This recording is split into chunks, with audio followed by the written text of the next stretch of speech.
I was at the chemist today for some Panadol. They were out, so the pharmacist gave me something else. Said it's got the same active substance. I get home, look at the box. Completely different name. And I'm standing there like a lemon. How am I meant to know if it really is the same? That's one of the most common questions in a home medicine cabinet. And here, as it happens, the app doesn't have to pretend to be a doctor to help you. Meaning? You open the medicine in the mojApteczka app and, under the brand name, you've got the active substance. Panadol's active substance is paracetamol. You take that second box, you look at its active substance, and if that says paracetamol too, then you know this much. The active substance is the same. That's still not a decision to swap them or about how to take it. If you're in any doubt at all, you ask the pharmacist or your GP. So the app tells me what this medicine actually is, not just what it's called in the adverts. Exactly. The brand name changes, but the active substance tells you what's actually inside. And that's the first step to a medicine in plain terms, knowing what the thing even is. All right, but sometimes I want to know more. What it's for, how to store it, whether there are any contraindications. Usually I end up Googling it and landing on some random forum. And that's the second thing. The app shows you extracts from the Summary of Product Characteristics, that official document, right there in the app. Sections like indications, storage, contraindications, side effects. Where does it get that from? Because it sounds like the sort of thing someone could have made up off the top of their head. Not off the top of anyone's head. It's taken from the official product characteristics for that particular medicine, from an official medicines register. So you read the extracts right there in the app, and for the patient information leaflet and the full characteristics, you follow a link through to the official file. Hang on, so the app's telling me how to take it? No, and this is the most important distinction in the whole episode. What you're seeing is the official text, shown as an extract from the Summary of Product Characteristics. Even the section on dosing is an extract from that document, not advice from the app. The app doesn't interpret it. It doesn't judge whether the medicine's right for you.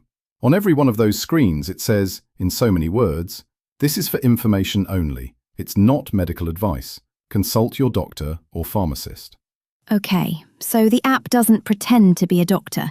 It shows you the official paperwork and tells you itself that it isn't advice. That's how it works. There's a difference between showing the official information and advising you. The app does the first. The decision about whether and how to take something isn't made in the app. You settle that with your GP or pharmacist, and you do as they say. That's honest, to be fair, because half the internet does the exact opposite. And one more thing I like. Those extracts from the characteristics you can translate on your phone. Polish, English, Ukrainian, Russian. The translation happens on the device itself. That one's genuinely useful.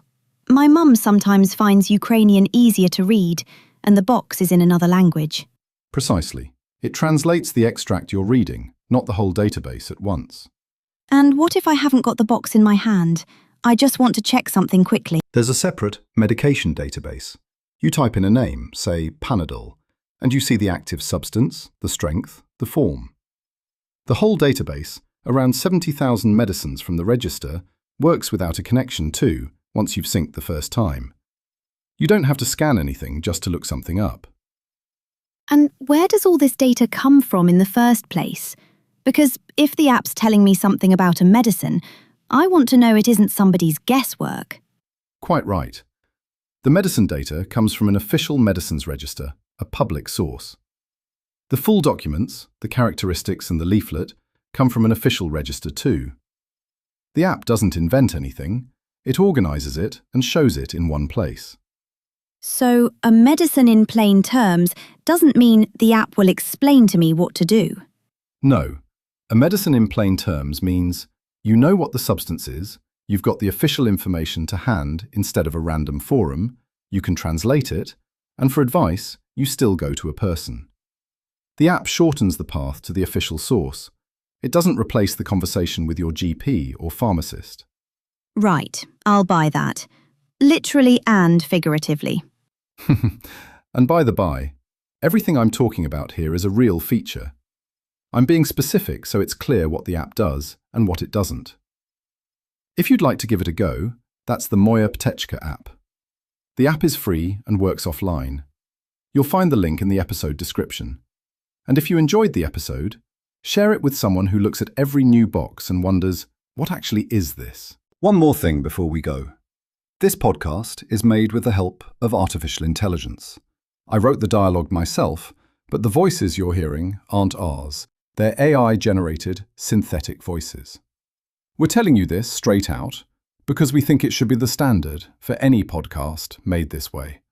Full details are in the show notes and in every episode description. And what's the next episode about? About how not to lose track when your medicines are in several places at once. At home, in the car, in a bag, at the allotment. Until next time. Until next time.